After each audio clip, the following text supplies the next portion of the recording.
so excited. Like I'm shaking.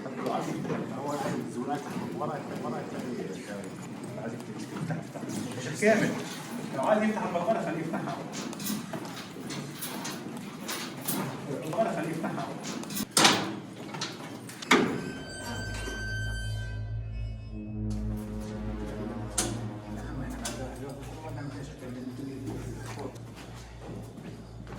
Breaking from tradition, this was a family tomb. He intended for all of his immediate family to be laid to rest here. Yet, is this tomb cursed? Since on our arrival, the generator keeps failing, and so we have to go into this deep, dark, damaged tomb with only torchlight.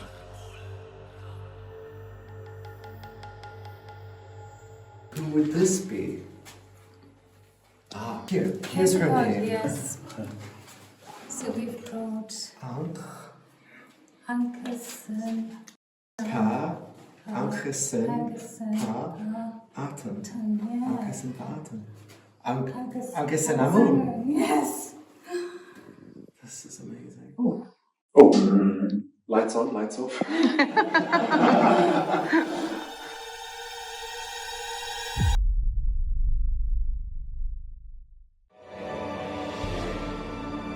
Exploring these ancient techniques and sacred sites always reminds me that civilization didn't just spring into being, it was built, layer by layer.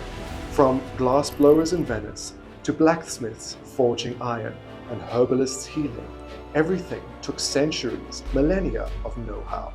Which got me thinking, what if all of that disappeared tomorrow? Would we know how to rebuild? That's when I discovered the ultimate guide to rebuilding civilization. It's like a master key to human innovation. It doesn't just say here's how to start a fire, it shows you how to reconstruct plumbing, glass, forging, even basic medicine, everything from raw earth to working society again. Much like Pharaoh Akhenaten, who basically restarted the ancient Egyptian civilization and had to come up with new ways of doing things, this book shows you how civilization started and where it's going. It felt surreal flipping through it. I realized this book is more than history, it's potential. If you're passionate about culture, craftsmanship, or just imagining the future, this guide gives you the know-how, down to the details. I've placed a link below. Use my code Woodside to receive a special discount on this incredible book. Explore it not only out of curiosity, but for the quest of innovation. And while you're at it, getting this book not only supports me, but supports the people that support these documentaries. Akhenaten, often called the heretic pharaoh, dared to challenge centuries of tradition by introducing a radical new religion centered on the worship of a single deity, the Aten, the sun disk. Alongside him stood Queen Nefertiti, a powerful and enigmatic figure who played a crucial role in the religious transformation. Together, they reshaped Egypt's spiritual landscape, leaving a legacy that continues to captivate historians and archaeologists to this day. Historians always focus on the life of Akhenaten, but what of his afterlife? If his life was rarely so different to the known traditions of ancient Egypt, his afterlife must have been even more different.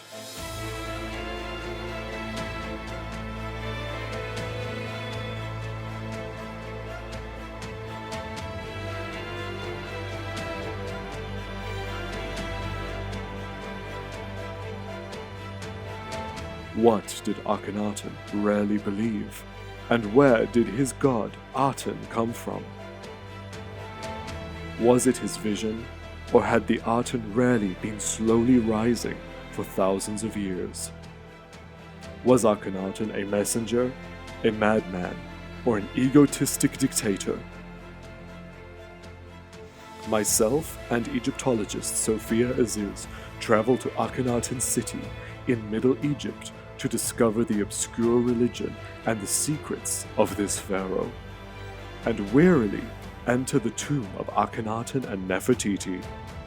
Join me, Curtis Ryan Woodside, as I search for the origins of Aten at the secrets of Akhenaten's afterlife.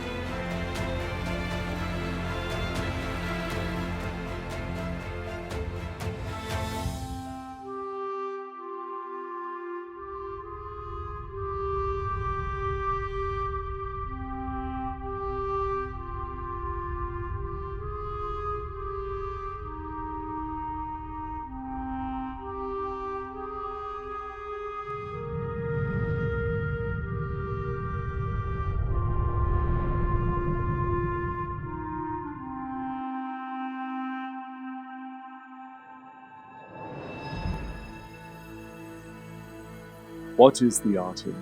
How did this god manifest itself in one pharaoh so strongly, inflating his egotistic mindset, causing an obsession that almost ended the civilization of ancient Egypt entirely?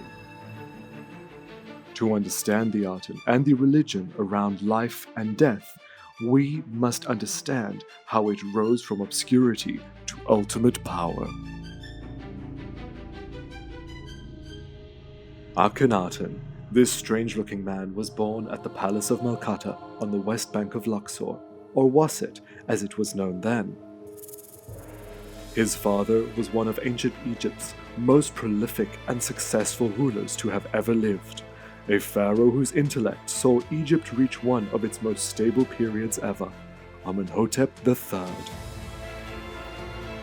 His mother was the wife of Amenhotep III, a woman whose strength and determination leaves us in awe and filled with wonder, Queen T. It is not agreed upon exactly when Akhenaten was born. We can only base this on when his first daughter was born and when his eldest brother had died. I suggest the year 1363 BC. However, when Akhenaten was born, his birth name was originally Amenhotep, like that of his father. Akhenaten was born rather late in his father's reign and was not shown in scenes with the royal family. Some suggest that because he looked different, he was not included.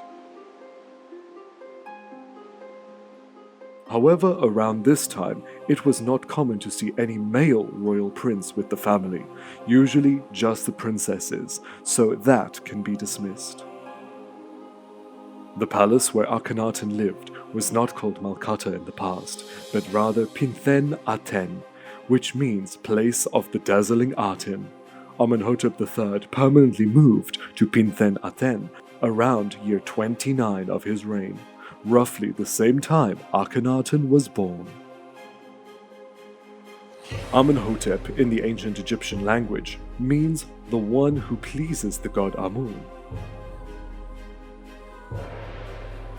Amun was for many hundreds of years the chief god of all Egypt, whose central domain was in Wasset. Amun was known as the god of the gods, who can take a hidden form and who was surrounding you at all times. Amenhotep III and his wife Queen T were seen as the earthly manifestation of Amun and his divine wife. They would perform rituals to Amun daily at the great temple Ipet Isut, or Karnak as we know it today. This was known as the home of the god Amun, the most sacred of all places. Much taxes and offerings consisting of all manner of things, such as food, clothing, incense, and even gold, poured into the coffers of Karnak. These were offered to the god Amun, who would absorb the essence of these gifts. Then the physical offerings were distributed and shared among the many priests of Amun, with only a tiny fraction going back to the pharaoh. With Amenhotep III being a diplomatic ruler and not a militaristic ruler, this time saw an innumerable amount of tribute given to Egypt from its many neighboring countries, making Egypt the wealthiest land in the ancient world during the time of Amenhotep III. And with all this wealth came much corruption. The priests were getting out of hand and becoming more and more powerful, and often challenged the pharaoh.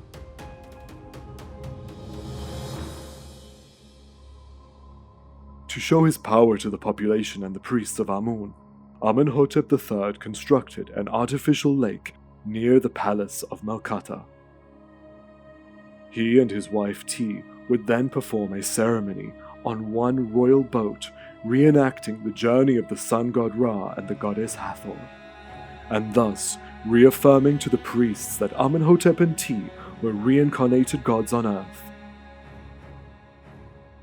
But this act may have had a more profound meaning.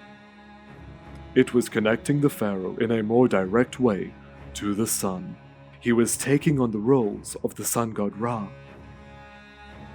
Solar worship was part of the Egyptian pantheon of gods, but only rarely in the form of the falcon-headed sun god Ra. This pharaoh went even further, causing a bit of a sensation when he named this boat Aten Chehen, meaning the dazzling Aten.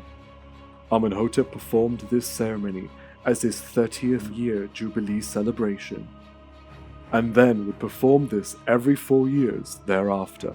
Thus the young Pharaoh Akhenaten would have witnessed this. He would also have witnessed the rising tensions between the pharaoh, so-called Great House, and the priests of Amun. Seeing this at such a young age would of course affect him and mold his view of the world and religion.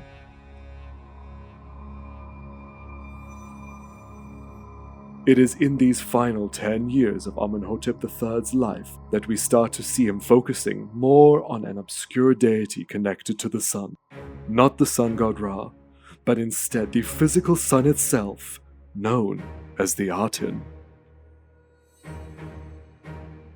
Amenhotep III, in his final few years, even adopted the title epithets of the dazzling Aten, which he is named as several times at Ipet Reset, Luxor Temple. This was unheard of before. A pharaoh whose titles included the son of Ra was usual, but the dazzling Aten was most unusual. He founded a craftsman's village between Melkata and his own mortuary temple, simply naming it Place of Aten. Amenhotep III then ordered a small temple to be built south in Nubia named Gem Aten, Discovery of Aten. This was a way to start the worship of the physical sun, but away from the eyes of the Amun priests. Amenhotep III did not solely worship Aten, but he still continued his worship of many other gods of Egypt.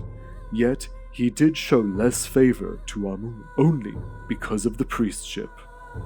Amenhotep III could not have merely invented a god called Aten. So what is the Aten actually? Where did it originate? Aten has long-reaching rays into the past, all the way back to the 5th dynasty in 2400 BC. A collection of over 2,000 separate papyrus documents have been discovered at a site in the north of Egypt called Abu Sir.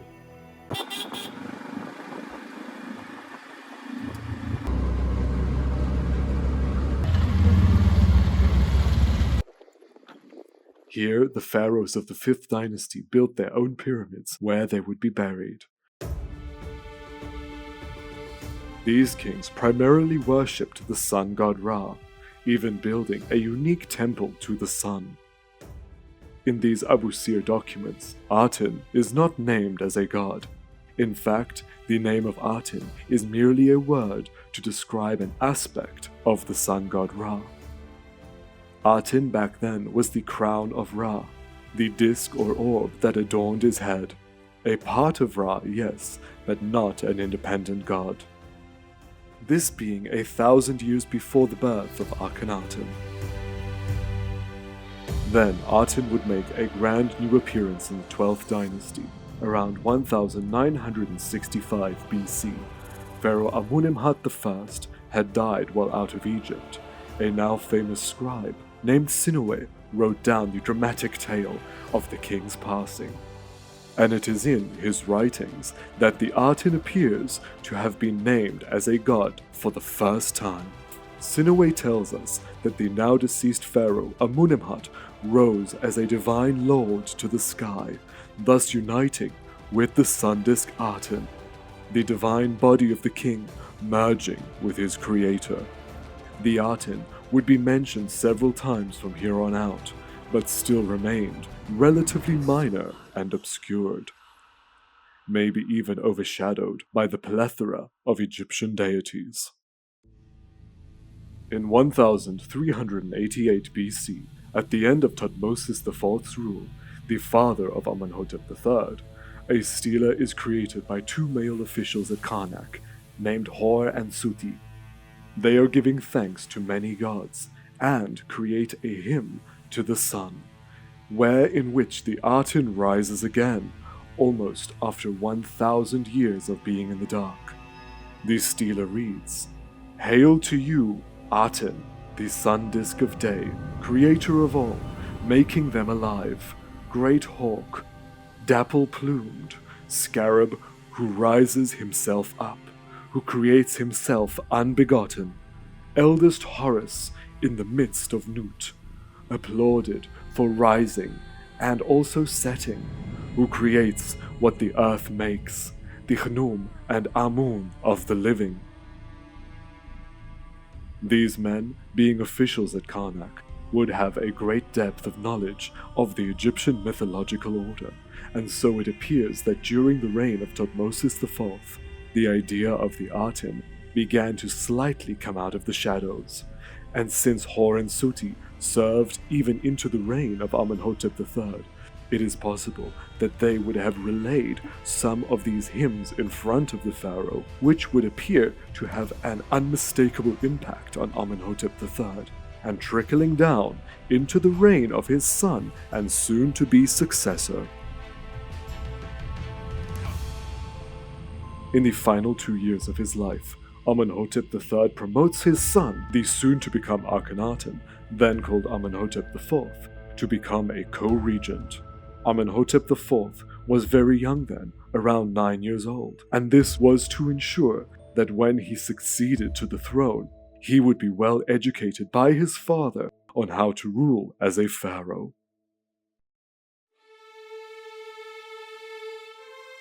When Amenhotep III died in 1351 BC, his son Amenhotep IV was only 12 years old at the time. He was then crowned as pharaoh. No one could have expected the drastic impact this young king would expel over Egypt in just a few short years.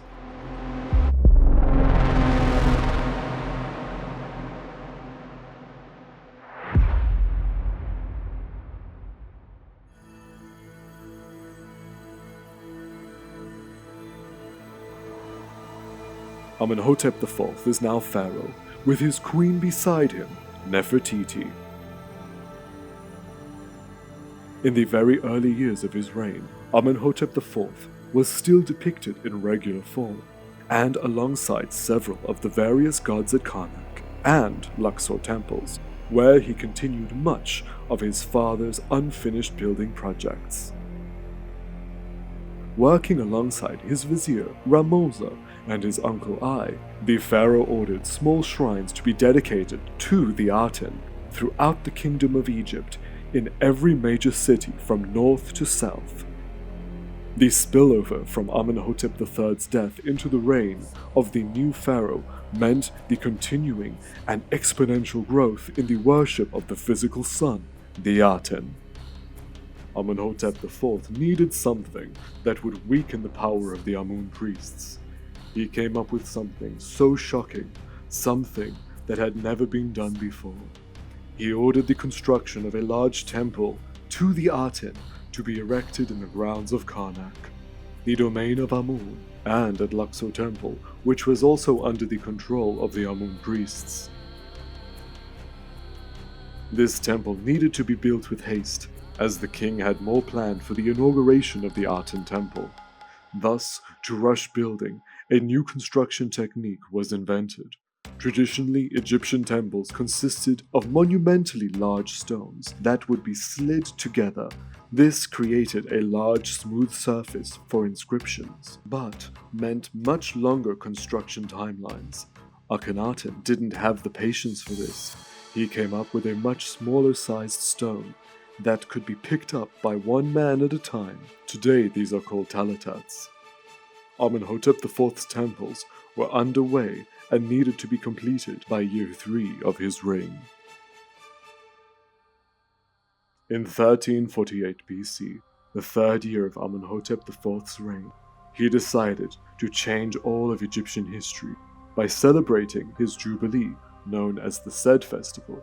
This was generally celebrated after 30 years on the throne, not a mere 3. The bringing forward of the celebration was almost like a rebirth for him, and he wanted to do this by making a grand statement of his power and divinity. At his celebration in Luxor, Pharaoh Amenhotep IV unveiled Gem Pa Aten, the estate of the Aten. This was his new temple to the sun, the Aten. This would have been shocking to the public, who were invited to witness the celebration, and would have set the priests of Amun ablaze with anger.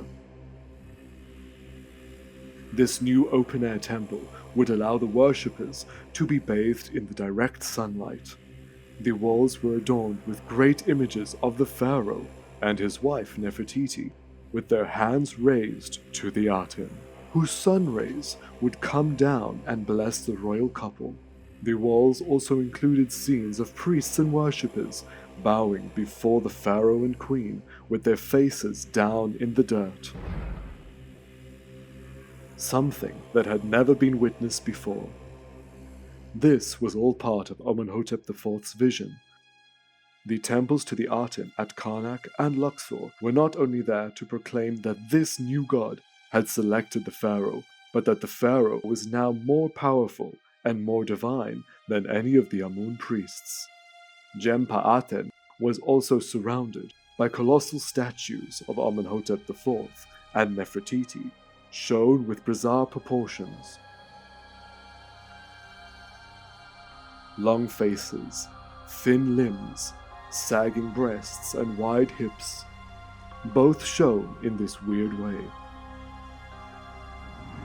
For nearly 2 centuries, we've puzzled over Akhenaten's image: slender limbs, tapered contours, a figure both elongated and serene. Some see pathology such as Marfan syndrome or other speculative diseases based on stylized art. But the body found in tomb KV55 tells a different story. If we accept it as Akhenaten, there's no real evidence of disease, no signs of hormonal imbalance, no abnormalities beyond an elongated skull, which in itself is an inherited trait rather than a pathology.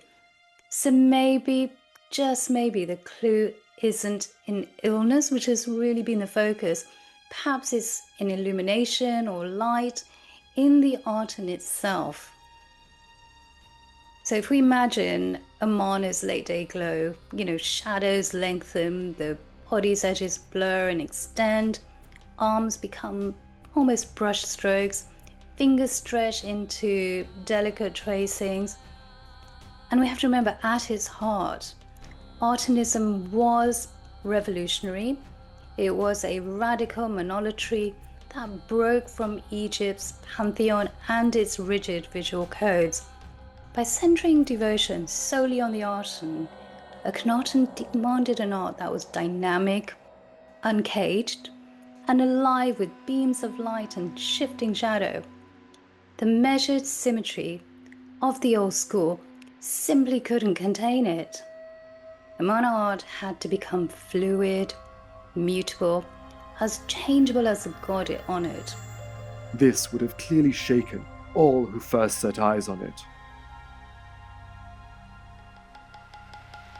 Now Akhenaten ordered that much of the tribute coming into Karnak would also be shared with Aten, not just Amun, to much objection by the Amun priests. But Amenhotep IV did not just stop at the unveiling of his new temples. He also proclaimed that the Aten was indeed a unique god, independent from Ra or Amun. To do this, he revealed that the Aten would have a cartouche, a sacred protected name. The cartouche of the Aten did in fact include the name of 2 other gods, even if just to change the meaning of those gods. Ra-Horakti, who rejoices in the horizon, in his name Shu, which is Aten. Unveiling the cartouche of Aten now meant that it was a god, but also, since only royals and the pharaoh had their name in a cartouche, this meant that Amenhotep IV was derived from the Aten, and that the Aten was the overall ruler over the world. And thus, worshipping the pharaoh and his family was a form of worshipping Aten. This was all very perplexing and had never been thought of before, but in just a few years, this pharaoh's obsession would get even more out of control. Akhenaten's religious reforms weren't just radical, they were deeply personal. He didn't simply reshape Egypt's spiritual identity, he redefined divinity around himself. Tradition gave Egypt a pantheon of gods. Akhenaten elevated only one, the Aten. The sun disk had existed before, but Akhenaten elevated it to absolute prominence. The Aten was never shown in human form, just a glowing disk with rays ending in open hands that gave life to Akhenaten, Nefertiti and their daughters, and no one else. The message was clear, the divine touched only them.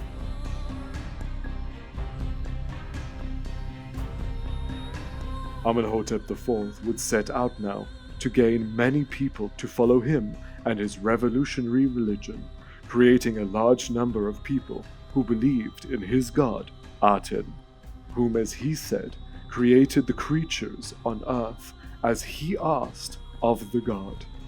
With this promise of a prosperous life, naturally also came the promise of a prosperous afterlife.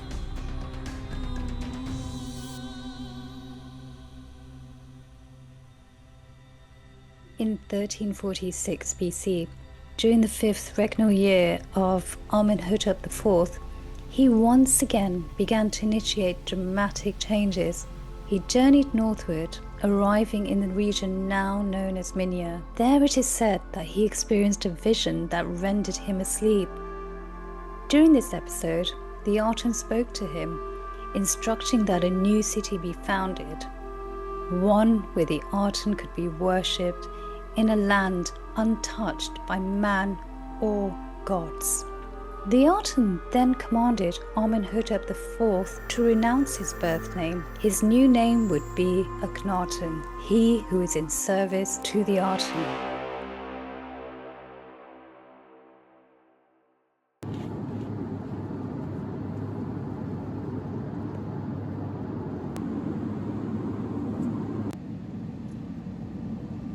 To commemorate this transformative event, Akhenaten commissioned a large stela in Middle Egypt at the site of Minya, where the vision had occurred. This would become the first of many for the new city he was destined to build.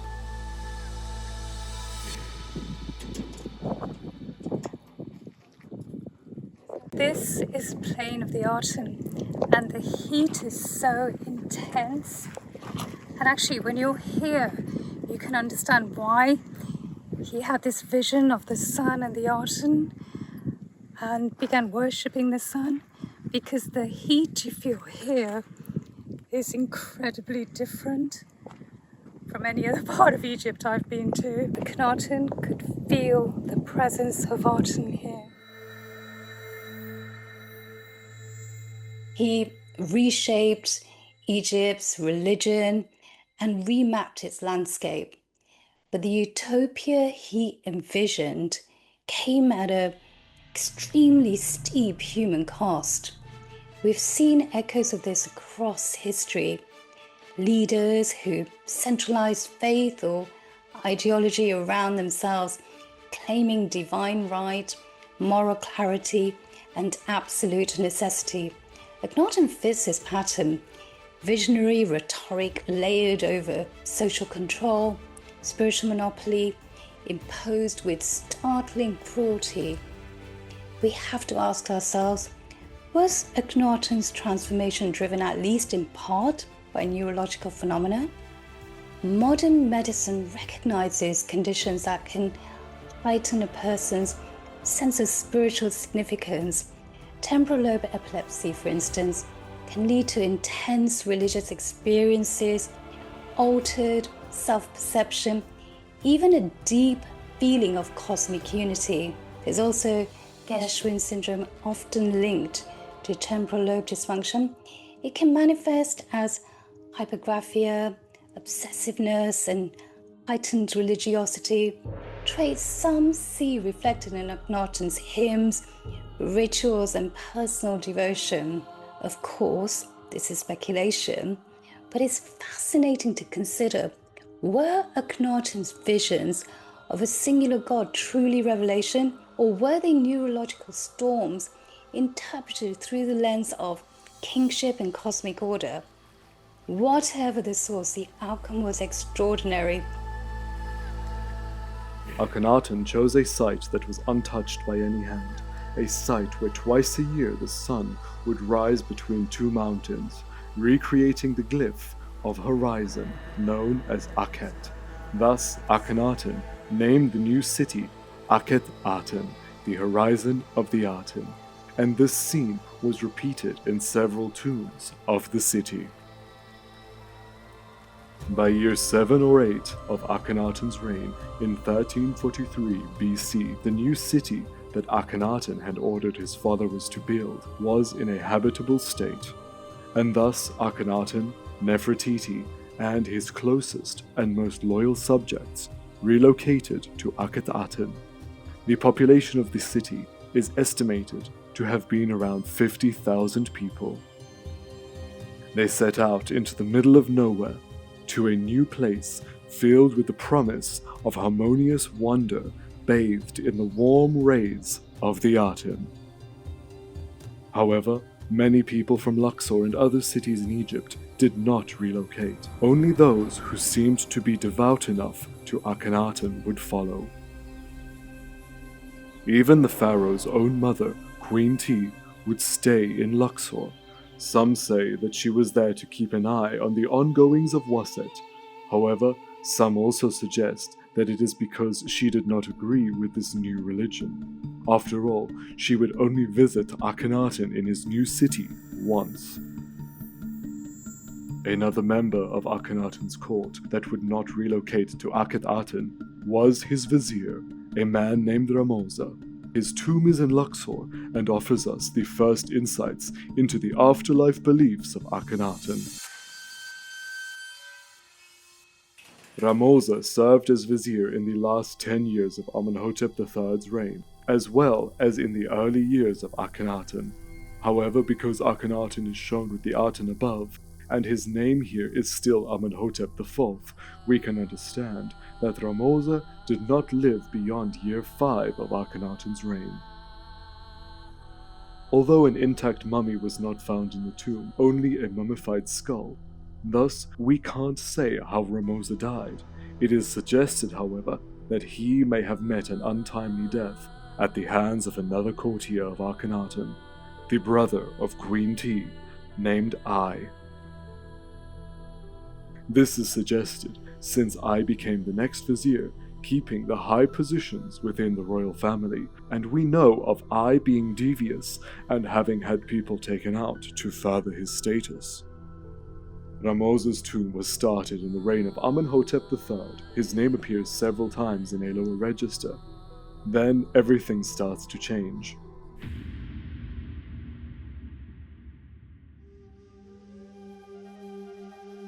Rather than the traditional tombs which are filled with images of the gods like Hathor, Isis, Osiris, Anubis, etc., only some gods are mentioned in his tomb, like Hathor, Anubis, Atum, Rahurakti, and Amun. Yet, the mention of Amun has been obliterated. There's no mention of the traditional god of the afterlife, Osiris. Without Osiris, There is no entry into the afterlife according to the ancient Egyptian beliefs.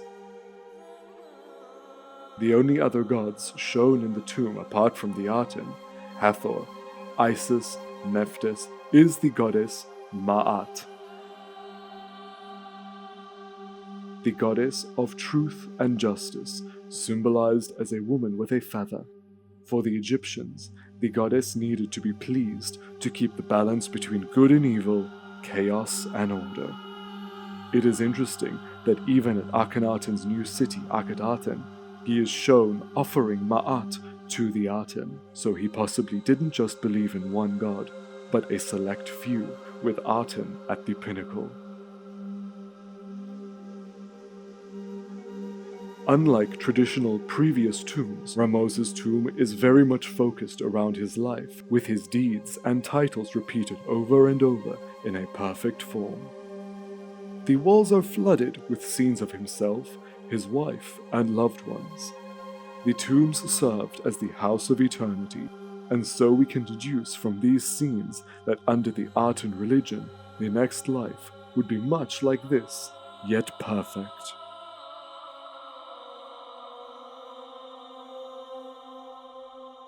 Long ago, when I had long hair, many people used to say this little scene reminded them of me because of the hooked nose, the beard, and the eyes, the eyebrows. So, again, I just like coming here, just to look. Maybe this is my ancient self.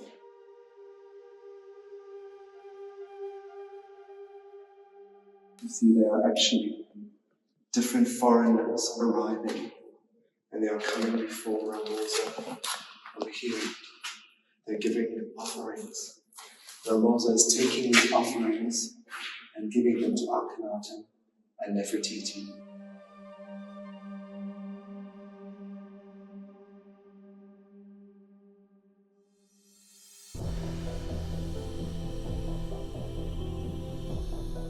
The only scene that is the closest to traditional is the funeral scene.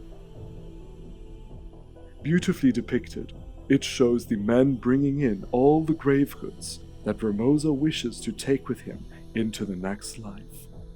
We see many women and young girls mourning and singing hymns to Ramose. There's also a man burning incense before a table of offerings, yet he has been deliberately removed. Could this have been the man who took Ramose's position? Another scene is intriguing. A black figure is shown on a sledge crouching over. This is an ancient practice dating back to pre-dynastic Egypt, around 6,000 years ago. It is called the Tekenu. In this case, it is a priest wrapped in animal skins who will enact the energy of rebirth. It dates back to before mummification, when the practice was to only place a body in an animal skin in the ground. And Tekenu is not often shown. Therefore, we can understand that the religion of the early Aten period that Ramose lived in was quite complex and evolving from previous times, even linking to what Sinuhe in the 12th dynasty wrote about the Aten and the afterlife. Under the funeral scene is Ramose standing before 7 gates, the 7 gates to enter the afterlife.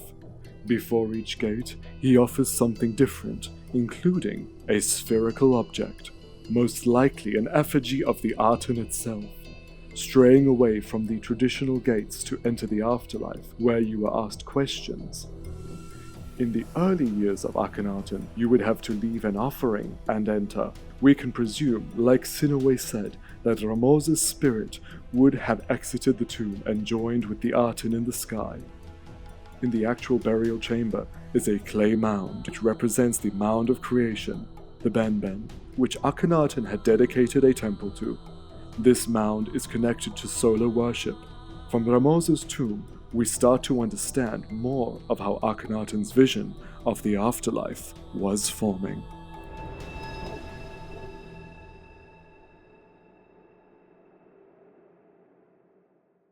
The utopia promised at Akhenaten came at a harsh price. Because of Akhenaten's impatience at wanting to have the city and his Aten temple completed, all residents were instructed to help with the construction, men, women, and even children. Water was scarce. A great canal was dug from the Nile into the city. Aten, or Amarna as we call it today, was a vast city, larger than expected. Conditions were difficult, as life was focused on being in the burning Egyptian sun under this new religion. Inside many houses, people painted frescoes of plant life along the Nile as a way to bring some comfort. This is a beautifully painted fresco from a palace at Amarna. In his new arid city of Akhetaten, this scene would bring the outside to the inside. This new style showing movement and life rather than rigid Egyptian tones was believed to have been taught directly from Akhenaten. Many scenes from this city show unprecedented everyday life. A family stealer from the 18th dynasty under Amenhotep IV, later who changed his name to Akhenaten. And we see a man shown with a full beard and his son and his wife sitting enjoying the day, and he's drinking beer out of a jar. And he's drinking the beer with a straw that has a bend in it with a filter.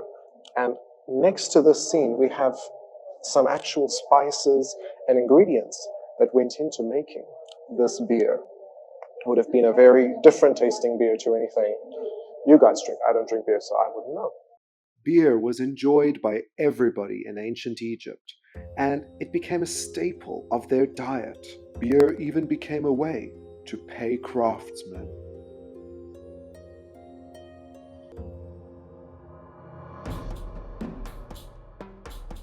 The Great Temple to the Aten was unique.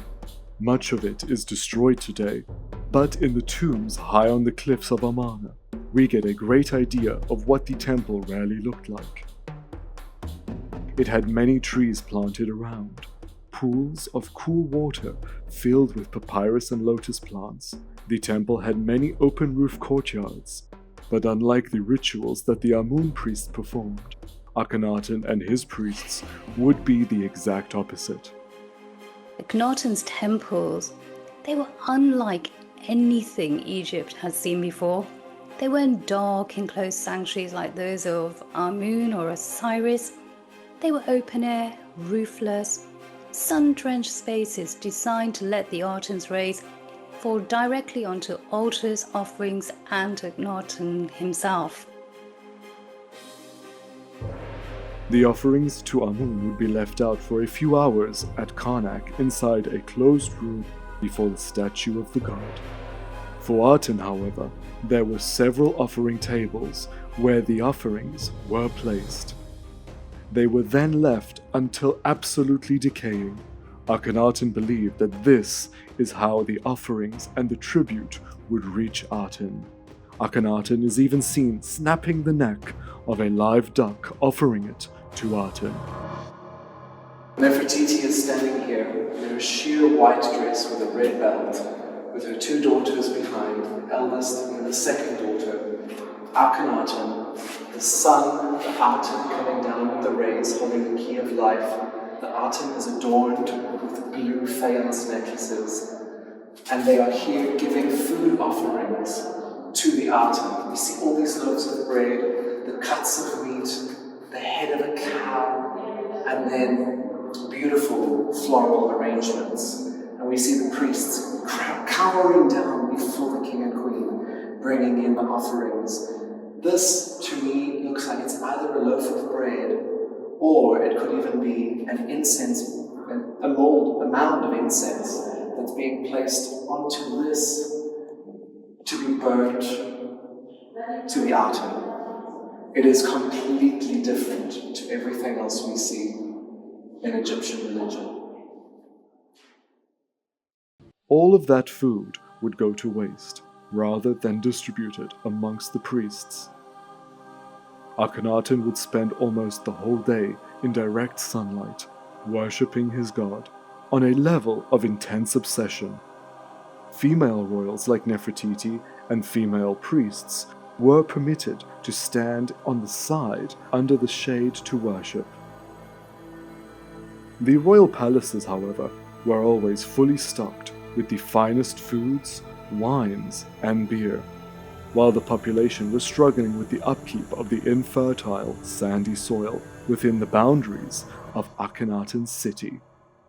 Akhenaten's most loyal followers were often given gifts of gold, which he and the royal family would throw down from the balcony of their palace.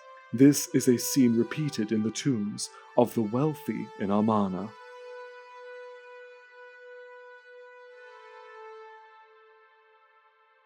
And here we've got the window of appearance. There's Akhenaten, Nefertiti, looking at their subjects and giving their rewards. And here's Mariam, one of the first to receive the reward. So when we look at Amarna art, those slender limbs, flowing silhouettes, it may not be pathology at all. It may be perception, a visual theology shaped by the dance of sunlight and shadow. The human form becomes fluid, almost abstract. Listen to the king's own hymns.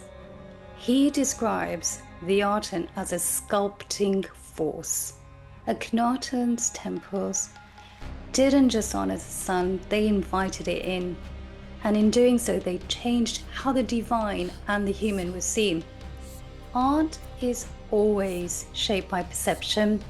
Monet chased fog-lit mornings on the Thames. Caravaggio carved saints from candlelight and shadow. Picasso fractured form after studying African masks. So why not Akhenaten? The population of Amarna were becoming upset at this new religion. Some still worshipped the old gods in their houses. They believed that the pain and suffering from building the city and the physical illness of the population was the revenge of the old gods. Yet all of this was to reach extremes. In 1342 BC, Akhenaten's ninth year of reign, the pharaoh would declare that the Aten was no longer the chief of Egyptian gods. Aten would be the only god. He proclaimed that Aten is the sole god. Any mention of other gods would be forbidden.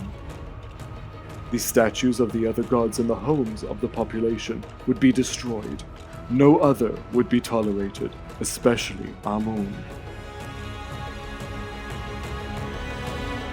Then Akhenaten's army was ordered to travel through Egypt and remove the names of Amun. He even went as far as to remove the god Ra-Horakhti from the cartouche of Aten. Many go as far as to say that Akhenaten was the world's first monotheist. However, this is simply not true. Akhenaten continued to wear the cobra, which was the goddess Wadjet, who is connected to protecting the sun god Ra, and in effect protecting Aten. Even sometimes there are still mentions of the goddess Ma'at. Akhenaten even had a stela erected far out at a remote temple in the wilds of Sinai called Serebit al-Khadim. This temple was dedicated to the goddess Hathor. These stelae were erected after Akhenaten's move to his new city. We can see the priests bowing down with their faces in the dirt before Aten. If Akhenaten was getting turquoise from this area, which was connected to Hathor, he clearly didn't mind something connected to a different god of his choosing. Nefertiti is now given a new crown, a crown that only she would wear. The crown is modeled on that of the goddess Anuket. Anuket was seen as the goddess who brings the floodwaters of the Nile. She was also the daughter of Ra. For Nefertiti to take on the elements of Anuket meant that she was the daughter of the sun. This would play into the next steps of the religious reform.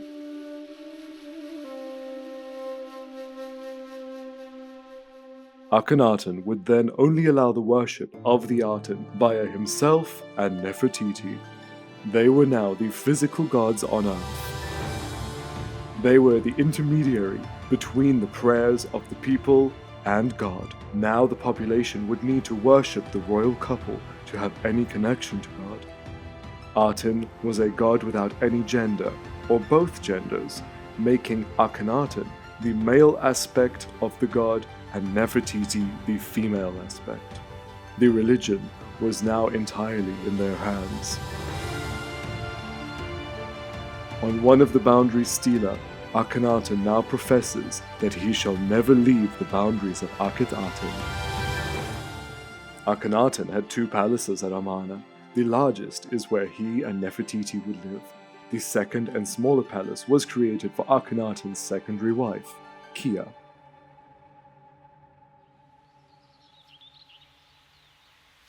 The smaller northern palace was quite a distance from the main palace.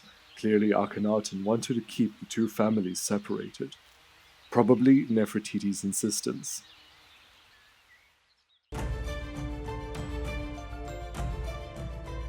Akhenaten and the other royals would travel between the palaces and the temple by chariot. Once at the temple, they would not walk on any ground that was not part of the temple. Even though the soil of Akhenaten was sacred, the king, now being a god, could not touch anything that would make him impure. This would have been rarely difficult at the palace with their servants. Floors of the palace show a worn-down path on one area, the area where only the servants were allowed to walk.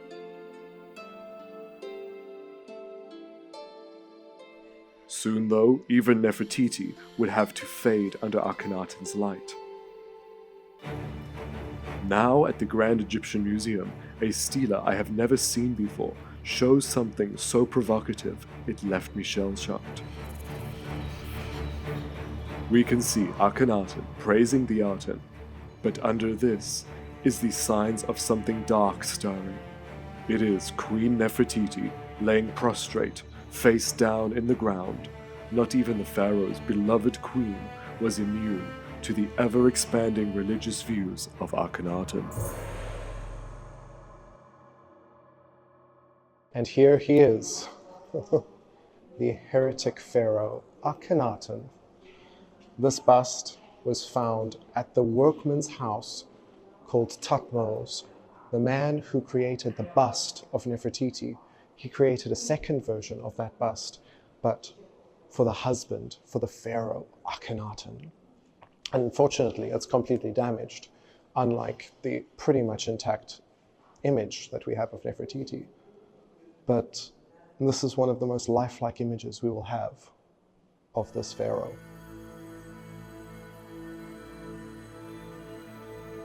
Akhenaten was a pharaoh so full of himself, his ego was so inflated that he called himself a god. Other pharaohs had done this and would continue to do this, except Akhenaten's divinity was taken to overdrive. Other pharaohs had been kind to the population, striving to keep the balance, ma'at, between good and evil, chaos and order. Akhenaten ignored all other countries' cries for help. The population became a means to an end for the king. He was, without a doubt, a megalomaniac, obsessed not with his religion, but actually with himself. Often people talk about Ramses II having so many monuments, and his name repeated in all temples, but in fact, we have very few statues of Ramses and his vast, much larger family than Akhenaten.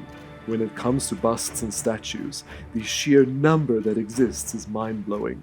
Every museum around the world that has an Egyptian section has at least one bust from Amarna.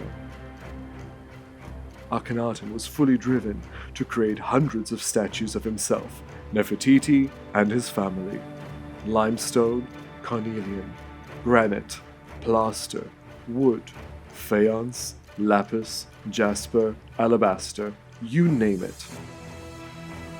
When you try and find a bust of one of Ramses or his family, only a handful exist, and he ruled for 67 years. Akhenaten only ruled for 17, yet in those 17 years he was able to churn out hundreds of statues of himself and his family. Akhenaten's narcissistic ways are often not mentioned. Too many people raise Akhenaten up as a great visionary. No, he put many people's lives at risk.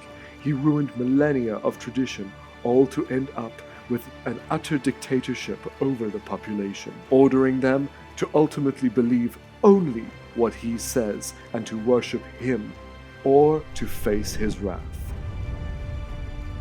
These are not the traits of a great man or a prophet sent by God. These are the traits of a shameless cult leader. Things would now go from bad to worse. Around his 12th ruling year in 1339 BC, a deadly plague broke out at Akhenaten, ravaging the city, killing hundreds of residents. The population were both caught up in grief, at the same time desperate for Akhenaten to do something.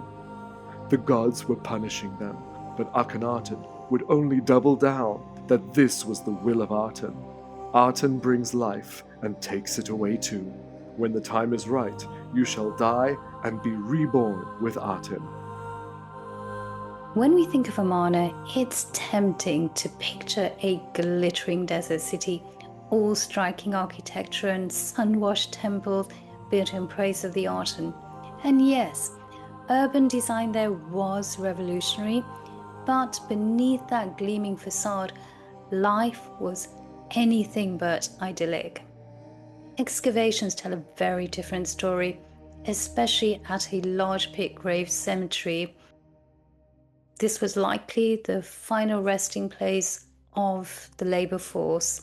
These young workers, many children, didn't receive grand burials. They were laid to rest in stacked pit graves with few or no offerings, their bodies bearing the strain of brutal workloads. Their diets were shockingly minimal, bread and beer mostly. Such a restricted intake offered very little nutritional value. Worse still, some of the plant-based foods they would have been consuming actually blocked iron absorption. This cycle of malnourishment left people vulnerable to infection, and the infections only deepened the nutrient loss. One consequence would have been scurvy. Without enough vitamin C, the body simply couldn't maintain connective tissue. So you can imagine the constant fatigue, the bleeding gums, and the pain these young people endured. We also see the haunting fingerprints of disease stamped onto their bodies. Conditions like cribroorbitalia and porotic hyperostosis, which are usually linked to anemia, though they can signal much more, such as vitamin deficiencies and chronic infections, even environmental toxins. There's also linear hyperplasias, which are interruptions in tooth growth caused by stress during childhood. So all of this is visible on the remains of these people. They also battled malaria, schistosomiasis, hookworm, and things were very grim for the working population. And then there's that strange moment in diplomatic history, a plague prayer from the Hittite king sent during Akhenaten's reign. It hints at something catastrophic sweeping through the region. Whatever it was, even the neighbors felt compelled to start praying. And then at the workman's village, there's something really fascinating, something oddly familiar that was discovered: bed bugs. Perfectly preserved specimens of Cymax, nestled among ancient insect remains. This is astonishingly the earliest known instance of humans and bedbugs living together. Ultimately, Akhenaten's desert utopia wasn't a paradise for most. It was a place where elite feasting masked public hunger, where architectural innovation stood atop fragile bones. The royals and the elite may have had plenty, but the majority, they endured disease, toil, and deprivation. It's a stark reminder that beneath the surface beauty of Amarna, there was very real suffering. However, the mortality of Akhenaten and his so-called divine family would now be realized. Several of the royal family members would die from this plague. Daughters of Nefertiti, the second wife Kia, and supposedly even Queen T on her one visit to Akhenaten, would succumb to the mysterious plague. It would ultimately take 5 years for the plague to be fully eradicated. It is also around this time, in the second last year of Akhenaten's reign, that Nefertiti's name is last mentioned. We do not know if she died or changed her name. Within these last years of Akhenaten, he takes on a co-regency with a man named Smenkhara, who was also named as successor.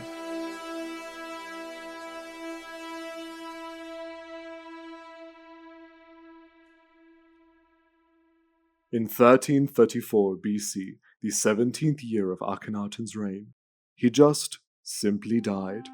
How his life ended, we don't know. Was he taken by the plague? Did he die from sunstroke? Could it have been a medical issue, like epilepsy, as some suggest? Or was he ultimately murdered for his beliefs? He was around 30 years old when he died.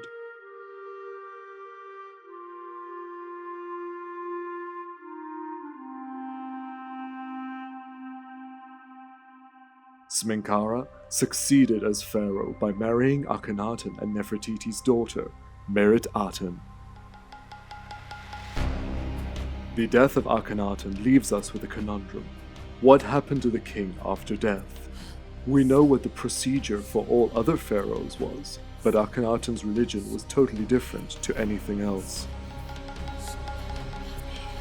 Akhenaten clearly believed that there was an afterlife with Aten. On one of the boundary stela, he explains where he wants his tomb to be. Let a tomb be made for me in the eastern mountains of Aten. Let my burial be made in it, in the millions of years of jubilee, like that of my father the Aten has decreed for me. Let the burial of the king's great royal wife, Nefertiti, be made in it, in the millions of years that my father the Aten has decreed for her. Let the burial of the king's daughter, Aten, be made in it in these millions of years. Creating the tomb on the east was again a revolution. Usually the dead were buried on the west, yet Akhenaten wanted to rise with the sun each day on the east.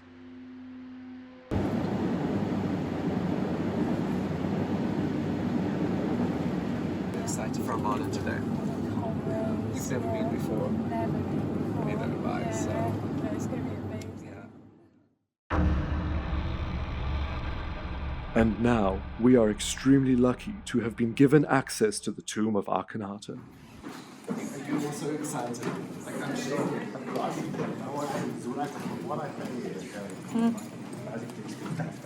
مش كامل لو عايز يفتح البقرة خليه يفتحها البقرة خليه يفتحها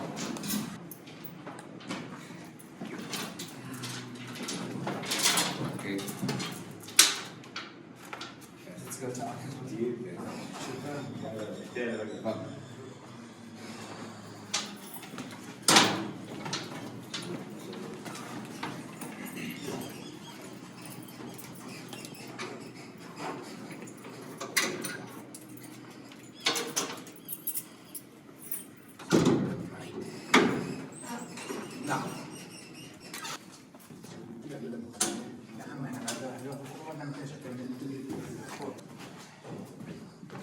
Breaking from tradition, this was a family tomb. He intended for all of his immediate family to be laid to rest here.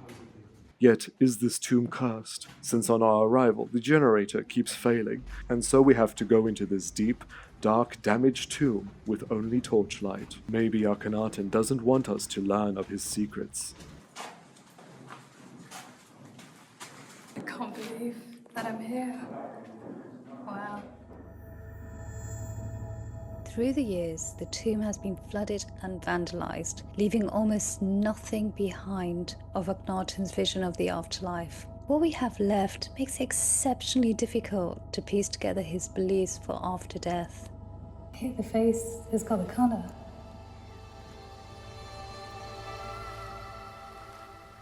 His tomb features scenes from everyday life and includes his own writings about Aten, known as the Hymn to Aten.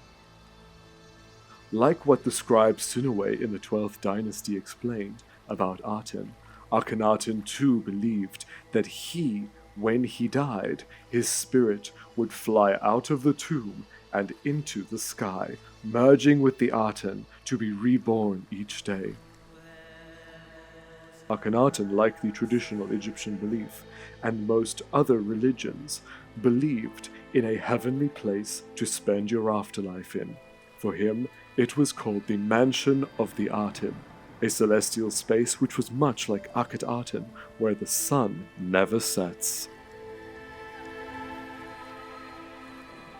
The traditional belief is that in the afterlife you would still have to tend to fields, cook, clean, and work. But if you could afford it, you would have servants in the next life. These servants came in the form of figurines called shabtis. Hundreds of these would be placed in the tomb. Each had a spell on it to reanimate the shabti to come forth and do the tasks you desire. It is unclear if Akhenaten held this belief too. He did, however, have shabtis created. These are now spread in museums throughout the world. But what were the functions of his shabtis?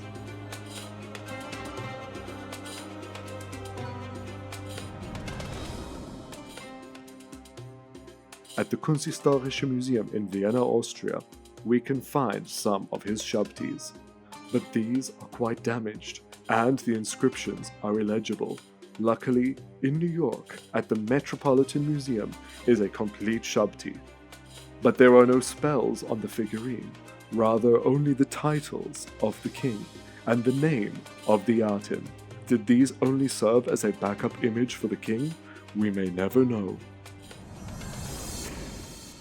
We know that his daughter, Aten, was buried in the tomb in her chamber. This is the burial chamber of Aten. Aten, yes. Here's the princess. Here she is.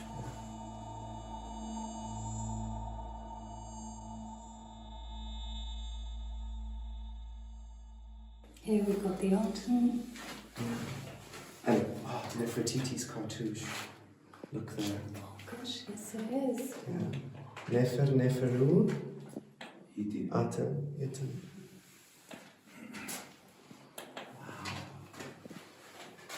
And obviously Akhenaten here. It's very damaged, isn't it, this Yeah. part of Akhenaten? But you can still make out that is Akhenaten. And look, his cartouche It's has scooped been out. removed, yeah. Interesting, Nefertiti is still here and he's gone. Yeah. Very interesting. But just look at the flow on the dress. And the hands still visible. Nefertiti here. That's definitely Nefertiti. I mean, lights again. Off. Oh, forget it. Look at her, how beautiful she is with the dress. Who would this be? Here's her name. Yes. So we've got Ankesen, Pa, Ankesen, Pa, Aten. yeah. Ankesen, Pa, Aten. Ankesen Amun. Yes. This is amazing. Did you ever think we would get in here? I didn't. Still shaking. Yeah. Wow. And then Is that Beckett Aten behind? Can I see that? You can see that. Yeah, Beckett Aten. Beckett Aten. Yeah. Born of the Queen's body. King's body. Yeah. Yeah. Are these official mourners? I think so. Yes. And if you have a look here, you can see the morning scene here. She's literally lifting the sand. And if you have a look here, putting the sand over. This is a great depiction of the morning scene. This is the death of Nefertiti. Akhenaten here. He's in mourning. Nefertiti is holding her hand. Oh, it's a very touching scene. Very much mourning for the child. Yeah. There's his hand raised, you know, the mourning pose. It's just incredible to see that.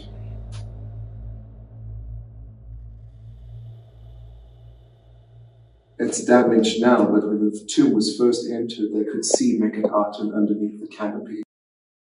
Oh. Lights on, lights off. Originally, she was under that canopy here with the same scene of them mourning. Look how they're holding hands. And is that baby Tut there? Yes. This is baby Tut with Meritaten. Wow. Look at her.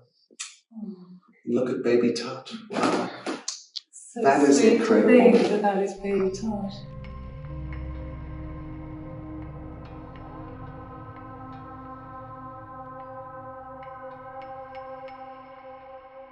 You can see the bed with the body of there. You can see that with Akhenaten.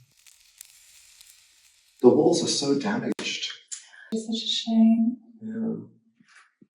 I mean, the carvings are not great, but the deliberate damage has made it even worse. It has, yeah. I think, at the end they were so despised that everything was destroyed. But even though that we've got so little, you still feel emotional. Yeah, we can see the emotions. I mean, this is a human emotion.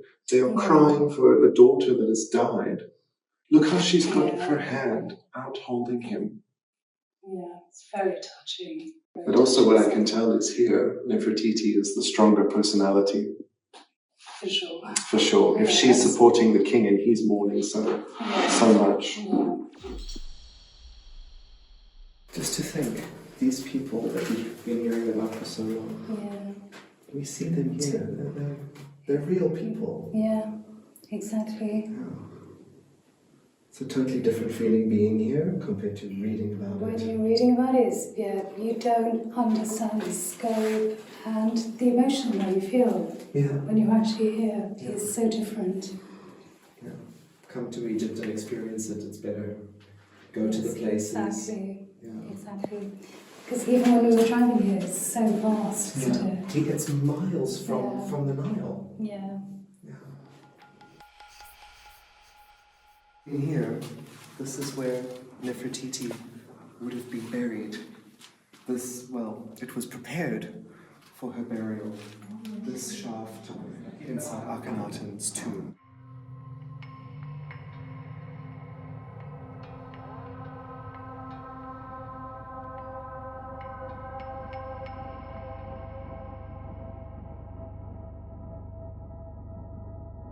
We aren't sure if she was buried there or not.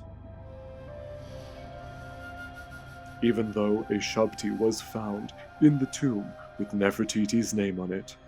Kia was buried here. Queen T, if she had died in Akhenaten's reign, would have been buried here. A golden burial shrine for T was found in Luxor, showing T being blessed by Aten. It's believed that this shrine and the mummy of T and other royals were moved from Amarna to Luxor later on. There's a curtain noticed. Yes. Do you want to explain the theories about the shaft? So these shafts, you tell me which theory you think works best, because there's two that I know of.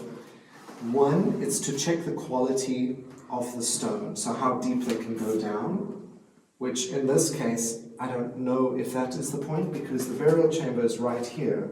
It doesn't go any further down. Yeah. Second theory is that with these shafts, you find them in most royal tombs, and some believe it's to stop grave robbers. Yeah. So they would cover this entrance with like a mud brick and plaster. People would come down the stairs, they would arrive here and think that this is the end of the tomb and leave. So those are the two theories that we I have. think theory 2 sounds very plausible. Yeah. Especially when you look at how deep it is. Yeah. There's a third theory as well, though. What's the third theory? I think the third theory is about floodwater. Floodwater. Yeah. Okay. I think I had that theory That makes as well. sense. Like Seti's tomb has that has I think it's got two, and I know in one they did find flood water and debris. Yeah. I don't know, which one do you think?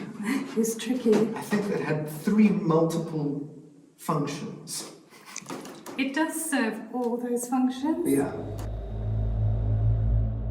The largest chamber in the tomb was reserved for Akhenaten. Unfortunately, no mummy was found here, and his sarcophagus was smashed into hundreds of pieces. Today, the assembled granite sarcophagus is in the Cairo Museum. Even this reveals his afterlife secrets.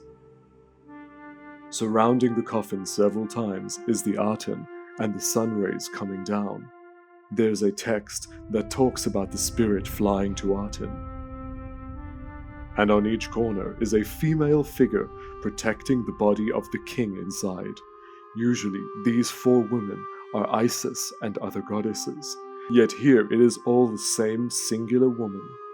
A self-proclaimed goddess, Queen Nefertiti.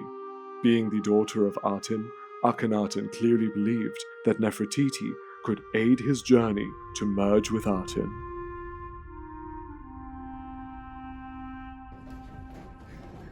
It's almost completely sparse. Oh, What do we have? Oh, look who this is. If you put the light here, we can see the... Yeah.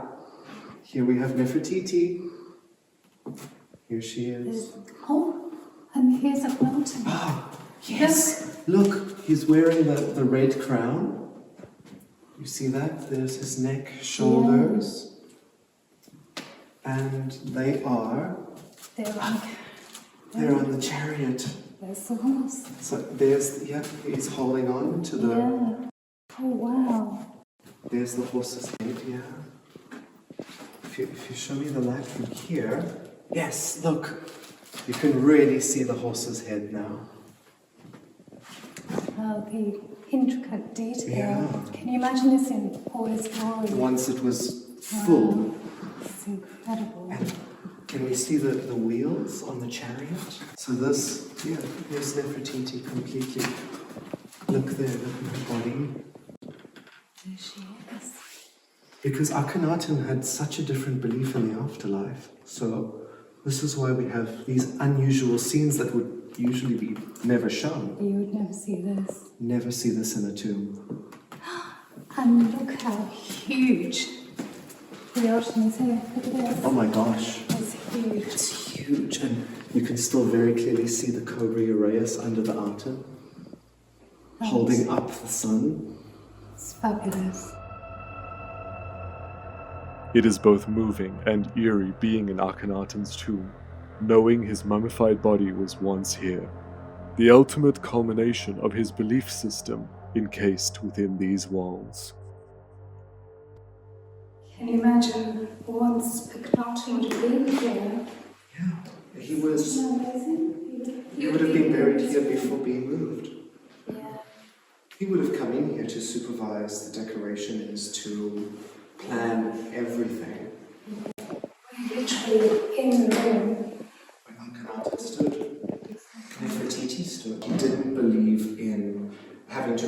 Osiris, weighing at the heart. Exactly. His beliefs were completely different. He believed he would be buried here, his spirit would exit his body, fly out of the tomb, meet with the sun, and go to heaven. So simple. So simple. I thought that these were scratches, and looking at these markings here on closer inspection, I can see 2 legs, an arm, behind, look there, there's another arm and legs. Yes. So, would he maybe have had his daughters underneath the sarcophagus, protecting the sarcophagus? That would have been a touching scene, and of course, because his belief system was different, he would not have had the Book of the Dead. Yeah. He would have been completely different. He had a different view. He did, yeah. Wow. It's a nice thought to think, if these are not just scratches, because I can see the head, I can see, it's just so faint.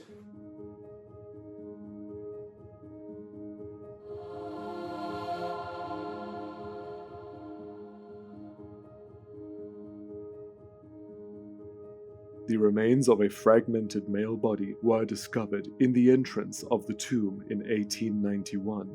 However, the Egyptologist George Daresi wrote that the body was not collected, and since his time there, the body is now lost to time. The human remains from tomb KV55 has puzzled Egyptologists for decades. Many point to Akhenaten, but the evidence, well, is anything but clear-cut. Part of the problem is the extremely poor preservation of the body, which was completely reduced to bones when it was discovered. It had been soaked by water, and part of the skull had been crushed by a fallen block. In the 1930s, Douglas Derry, who incidentally also carried out the autopsy of Tutankhamun, he set about resolving the mystery by putting the skeleton back together. Then further restoration was performed by Nasri Iskander with the aid of X-ray templates, and many bones were missing or damaged.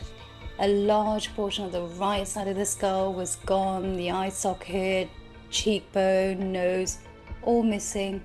The left hip actually had a very strange oval shaped hole. The right hip was chipped, and both lower leg bones had been broken and then later repaired. The right kneecap completely gone.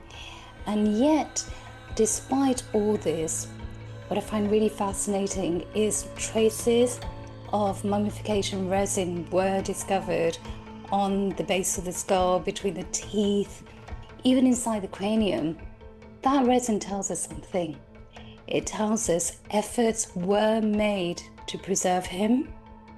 In the 1960s, using both macroscopic inspection and X-rays, Harrison confirmed the skeleton was male, but a little bit younger than previously thought. So he thought it was around an individual around 20 years old, and he determined this by looking at the fusion of the bones. But not everyone agreed, and then Sane and Harris argued the individual was over 35 based on tooth wear and bone X-rays. Then in 2010, DNA tests and CT scans linked KV55 to Tutankhamun, enough to name him Dad and nudge Akhenaten into the spotlight. CT team even estimated an age of 35 to 45. Case closed, right? Not quite. When you go back to observing the bones, the growth lines, estimated fusion of the bones, lack of joint degeneration, and lack of dental disease, it could tell a different story. So it's difficult to say that this isn't a young man in his 20s, just like Harrison said. So to this date, not everyone agrees on the age of this individual, or even if it is indeed Akhenaten or Smenkhara.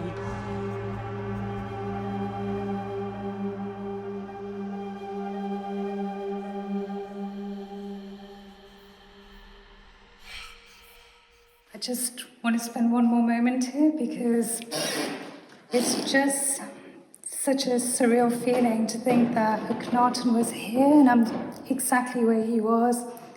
He was walking here, he was lying here at one time. It's just such an emotional feeling.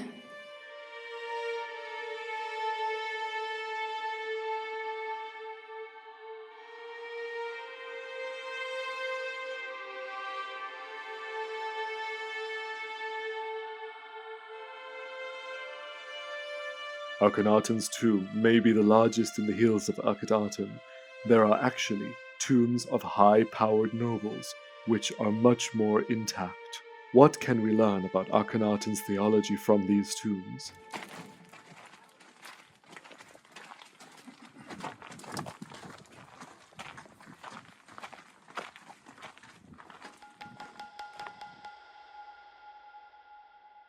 They are like a time capsule of this very short-lived, intense time in Egyptian history. Ahmose began his career in Luxor, working for Queen Tia's steward. When Akhenaten moved to Amarna, Ahmose followed and was appointed as scribe to the king. Eventually, he became chancellor of Akhetaten. His tomb was never finished and abandoned. In the tomb are mentions of the Benben stone of creation, and strangely, the Jed pillar, which was connected to the strength of Osiris, the traditional god of afterlife. The tomb is very much of its time, self-centric and filled with perfect daily life. The tomb contains an offering pit and a 19-meter deep burial shaft. A text in the tomb does talk of Akhenaten gifting an afterlife to Ahmose, an offering from Akhenaten of Horus Aten.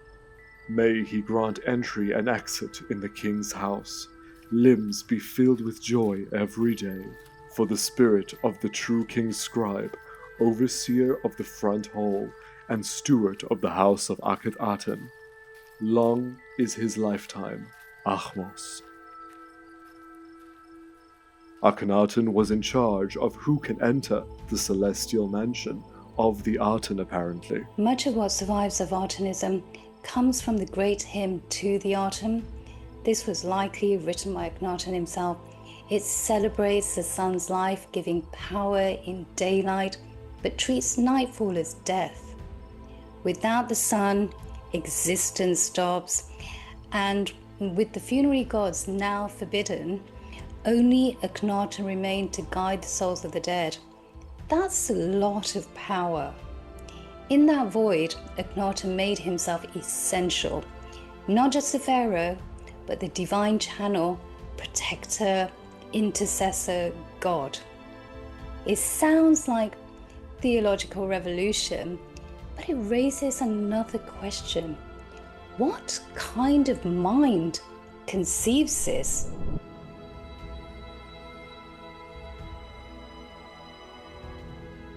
Even Greeks left their notes of a visit here in the year 37 AD. Look at this two beautiful horses. Nefertiti and Akhenaten riding the chariot, and they're kissing on the chariot. And in front is the army. You can see they're holding the bows. And these are all different nations fighting for Akhenaten, as we can see here. And above are the Egyptians. It's absolutely incredible with what would have been the palace. This is absolutely amazing. To think this man worked for Queen T and then for Akhenaten.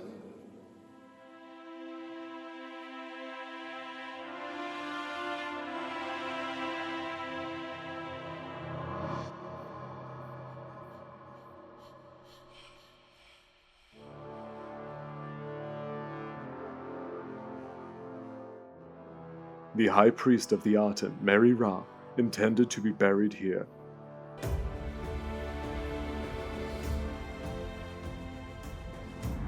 Akhenaten valued this man immensely, enough so to gift him a tomb. Meri-Ra claims to have also seen visions and became an oracle. This man had a hand in shaping Akhenaten's theology. We have Akhenaten's own words in this tomb again. "Behold, I am attaching you to myself, to be the greatest seer of the Aten, in the house of Aten, in Aten." This tomb tells us of what occurred just after Akhenaten's death.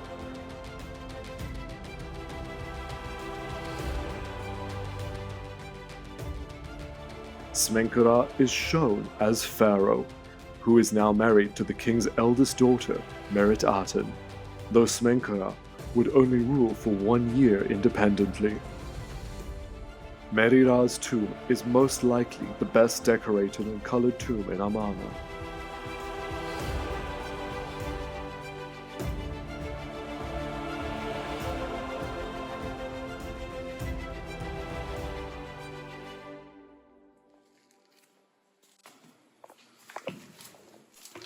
This is his burial chamber, but it's unfinished. So these pillars, these columns, haven't been carved. It's very rough, which tells me that Meri-Ra would not have been buried in here. Meri-Ra probably lived on when the city was abandoned and never used this tomb in Amarna. It's just really interesting to see how rough it still is, never finished.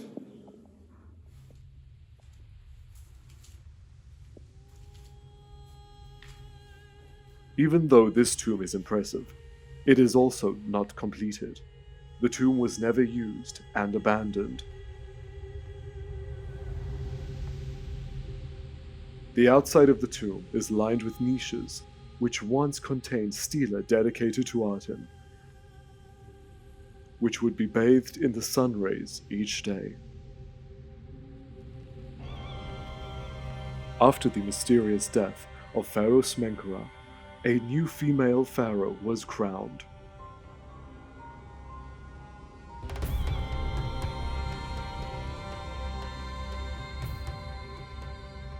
Her name was Nefertiti, which many believe is in fact Nefertiti with a new throne name. This was around 1333 BC. She would rule around 2 years as female pharaoh in Amarna.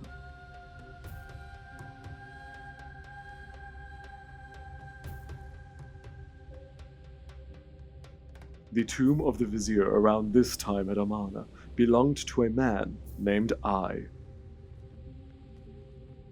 He was the brother of Queen T. His tomb, like the others, was never finished nor used. Ai is possibly the father of Nefertiti. In the tomb, he is shown alongside his wife, and texts name him as the father of the god's body, followed by the cartouche of Nefertiti. This would directly make him the father of Nefertiti.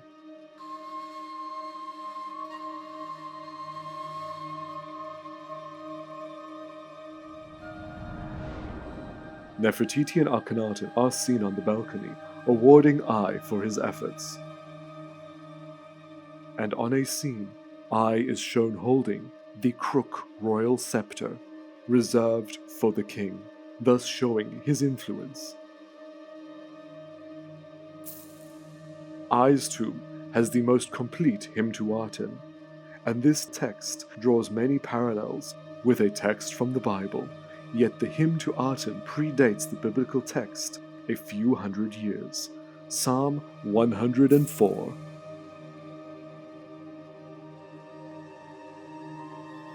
Sole God beside whom there is none. Yahweh, my God, you are very great. How many are your deeds? You made the earth as you wished, you alone. all peoples, herds and flocks. Yahweh, how manifold are your works! In wisdom you have made them all. The earth is full of your creatures.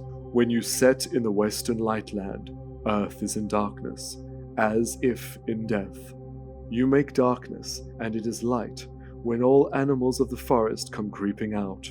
Every lion comes forth from its den. The young lions roar for their prey. When the sun rises, they withdraw and lie down in their dens. When you have dawned, they live. When you set, they die.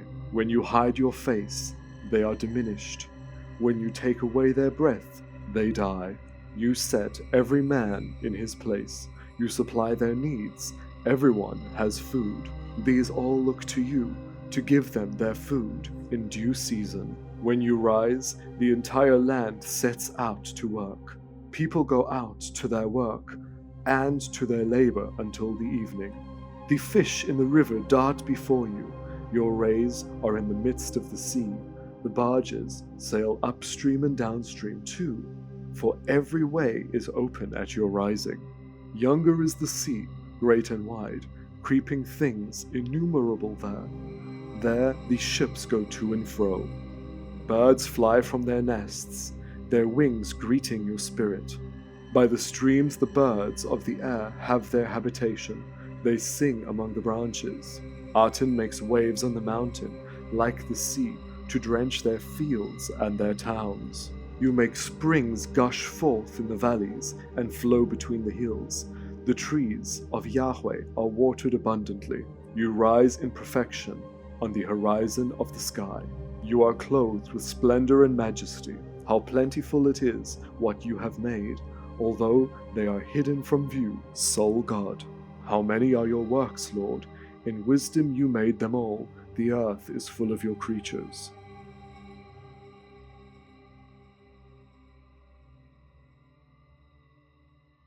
One man would know exactly how Akhenaten would have died, his physician, Pentu. He also served as co-vizier with I in the last years of Akhenaten, and into the reign of Nefertiti. This is Pentu, and he was the physician of Akhenaten. He was also a scribe. We've got the hieroglyphs here that show he was a scribe. But the ones which depicted him as a physician, unfortunately, are no longer here, but they would have looked like this. And in fact, he was chief of physicians.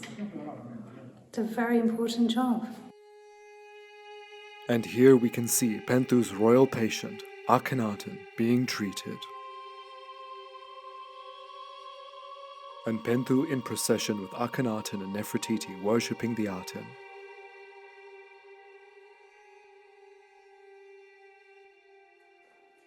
So we've been told that the bust of Nefertiti is here somewhere. Yeah. So let's try. Oh, yeah. Oh my god. That's the bust of Nefertiti from Berlin. Yeah. There he is with the cut-off shoulders, and she's being bathed in the sun. Wow. Wow.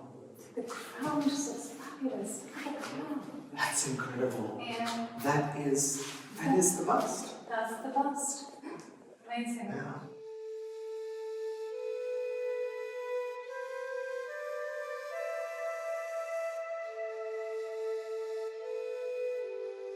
Like the others, this tomb was never finished and abandoned. We can see that in the center would have been a statue of Pentu himself, as well as a deep burial shaft. That role placed him at the very heart of the royal court, likely overseeing not just treatment, but ritual and public health during one of Egypt's most turbulent religious shifts. Pentu chose Tomb 5 in Amarna's northern cemetery. Its reliefs still show him receiving rewards from Akhenaten and Nefertiti, flanked by their princesses, yet despite its grandeur, his remains have never been found there. Interestingly, archaeologists found his handwriting far beyond the city at Deir Abu Hinis, dated year 16 of Akhenaten's reign. A graffito at the limestone quarry records King's scribe Pentu supervising stone for the small Aten temple. It's a rare snapshot of his lasting role in major building projects. And then, astonishingly, he re-emerges under Tutankhamun as Vizier, Egypt's highest civil office. If the Pentu of Amarna and the one of Tutankhamun's reign are one and the same, it speaks to his extraordinary adaptability and the trust successive kings placed in him. And most importantly, he's probably one of the few who actually knows how Akhenaten died.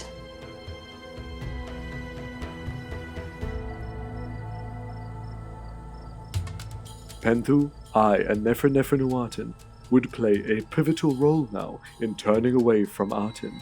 But to do this, they needed a pharaoh whom they could influence. Akhenaten's young son, Tutankhaten, was 9 years old now, a perfect age to be molded. In 1332 BC, Tutankhaten was named as pharaoh. This young pharaoh began to reverse many of Akhenaten's orders, even if he was merely controlled by his courtiers. Akhenaten's holy city, shaped by child labor and unmarked graves. In the end, Akhenaten's city was abandoned, but the blueprint of concentrated power cloaked in divine purpose echoes through history. The question isn't just what he believed, it's what others had to endure to satisfy a complex despot mind. It was the end of worshipping Aten. By his 4th year of reign in Akhenaten, Tutankhaten changes his name, removing the god Aten and replacing it with the old traditional god Amun, becoming Pharaoh Tutankhamun.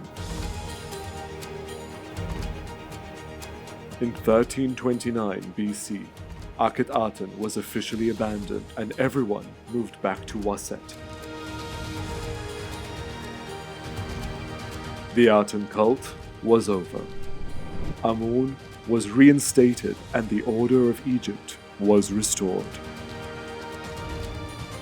Tutankhamun dismissed his father's actions, proclaiming it on the restoration stela, bringing back all the gods of old. When this pharaoh died at the age of 19, I, the Vizier, married his granddaughter, the daughter of Nefertiti and the sister wife of Tutankhamun, Akhenaten.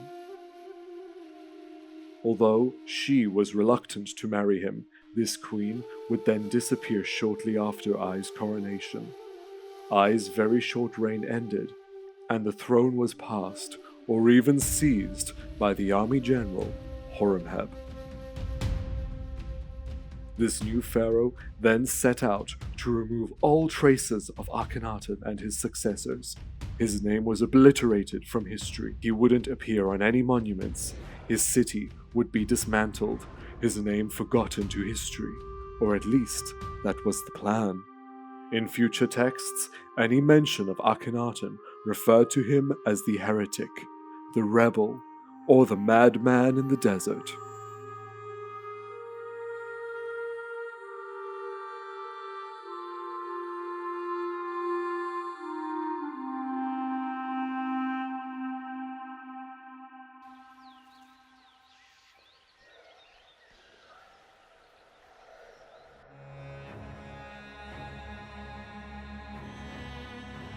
But it would take some years for the influence of Akhenaten to wear off.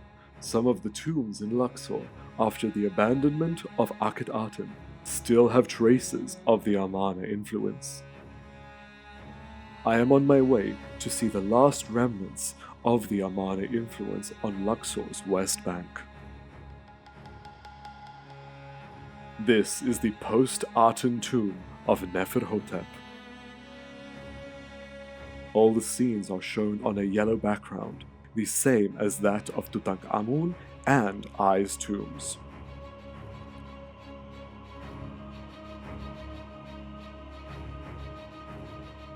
This tomb was created at the end of Tut's reign and the start of I's rule.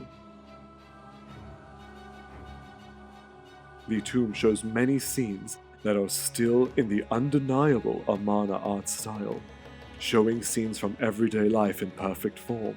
With one exception, the traditional gods are back.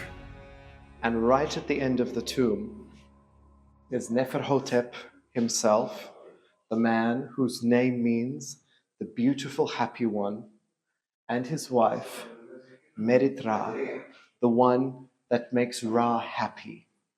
Here they are, just looking so regal. Although they're not royal, they were so important during the reigns of Pharaoh Tutankhamun, I, and Horemheb. This tomb is the last glimpse of the Aten period we will see in Egypt. As we can see, is Neferhotep and his wife Merit Ra, their daughters. This tomb has recently just been cleaned. It's taken about 6 years. When Jean-François Champollion first discovered this tomb, he came in here. The tomb had been used as a house very recently then, and the entire walls were covered in black soot. If we look around here, we can see all the black soot on the ceiling that is still yet to be cleaned. But the team of archaeologists and restorers that came in here recently, they cleaned every millimeter with a laser. So it must have been quite a long process, but absolutely worth it.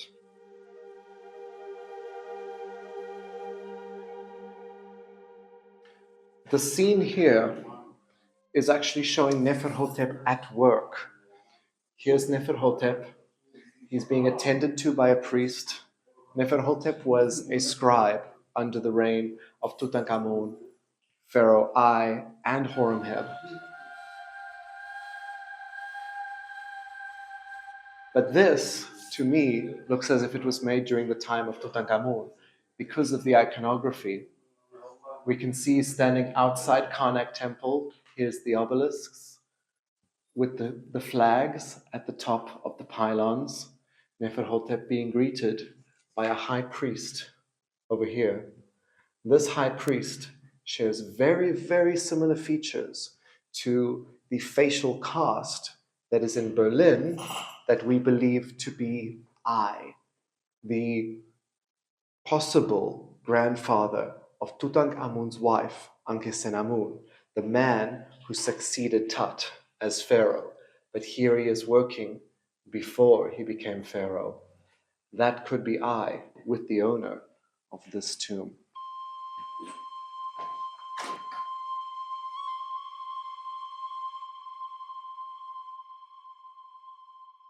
So the scene that's happening here is the funeral, with all of the offerings being brought to this very tomb, the official mourners all crying and screaming out for the death of Neferhotep.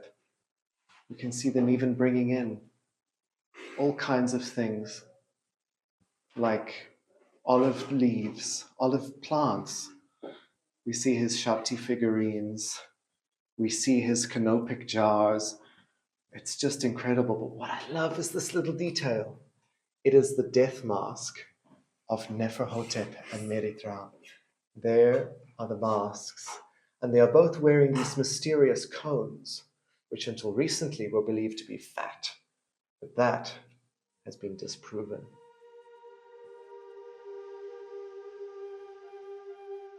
This beautiful scene shows Neferhotep and his wife Merit Ra.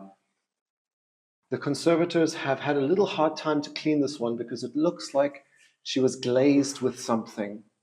We see this in the late 19th dynasty on a lot of coffins that they have this sort of orangey yellow glaze. But what's happening here is Meritra, the singer of Hathor, the wife of Neferhotep, is shaking a sistrum to her husband, who's wearing a beautiful blue collar necklace, these beautiful lapis bracelets, his little beard, gray hair to show his age. We see the Amarna style still influenced with the large stomach, the rolls of fat, and he is pouring out this jar of wine. We can actually see red wine being poured over all the food offerings. Just look at the colors happening here. All the beautiful details, the flowers, the figs. We can see grapes over here, all the bread, geese, cows, beef. This is Neferhotep ensuring that for the rest of his afterlife, he will still receive offerings and still be played music by his wife for eternity.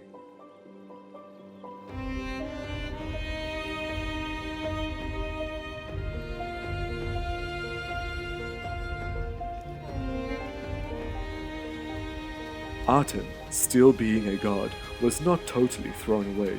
His status was simply diminished to almost non-existent. The sun and the sun's rays would now make periodic appearances, but rather than being a god, Aten was sent back to being the word for disk or sphere of the sun, again as an element of the sun god Ra. Akhenaten was forgotten. His revolution had failed spectacularly. The religion of ancient Egypt would continue to flourish for another 1,700 years, a testament to the magnitude of ancient Egypt.